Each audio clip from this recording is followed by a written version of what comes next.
Let's talk about something that most of us feel but rarely admit: the fear of being alone. It's a universal experience, but why does the idea of solitude strike fear in so many hearts? Is it something hardwired into us, or is it a reflection of how we view ourselves and the world? Humans are social creatures by design. Back in our earliest days, survival depended on being part of a group. Alone, we were vulnerable to predators, starvation, and other dangers.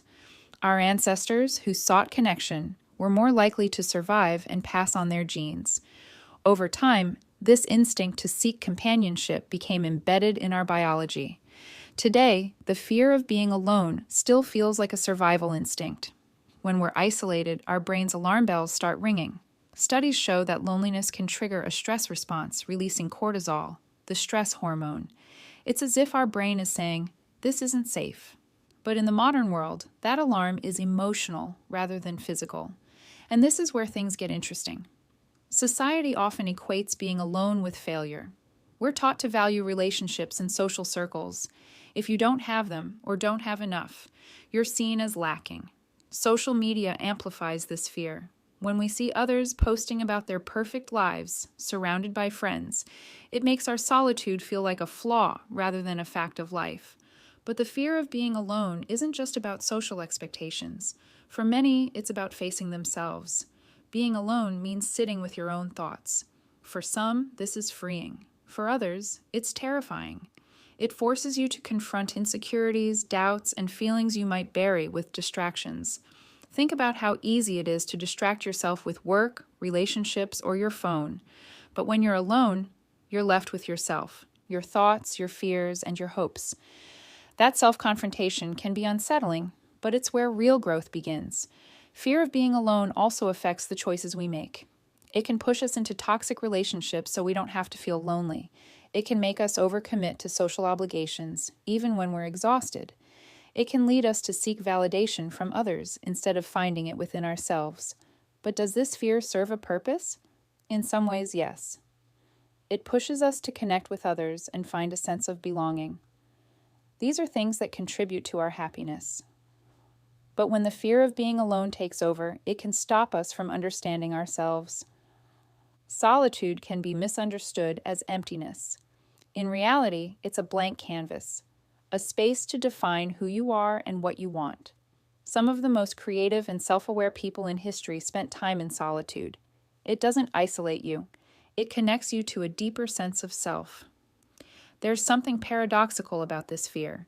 We're afraid of being alone, yet solitude is often the best way to reconnect with our truest self.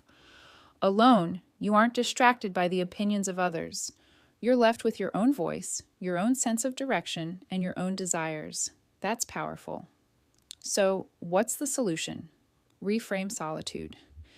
Being alone doesn't have to mean being lonely. It can be an opportunity to recharge, reflect, and grow.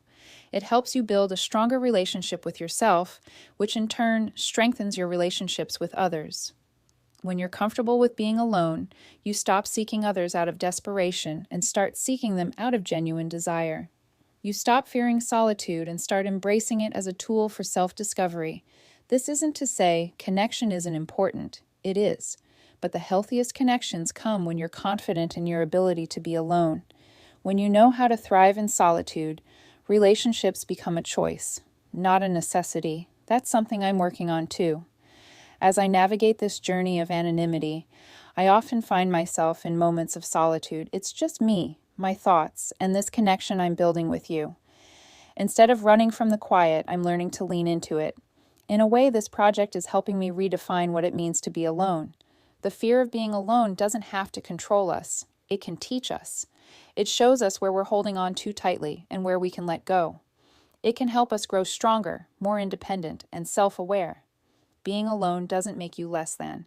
It doesn't make you incomplete. It's an opportunity to reconnect with who you are and what you truly want. So, here's my challenge for you. How do you feel about being alone? Does it scare you, or do you find it empowering? Let me know in the comments, and let's keep this conversation going. And if this video resonated with you, don't forget to hit subscribe. Together, we'll continue exploring these ideas, one video and one reveal at a time.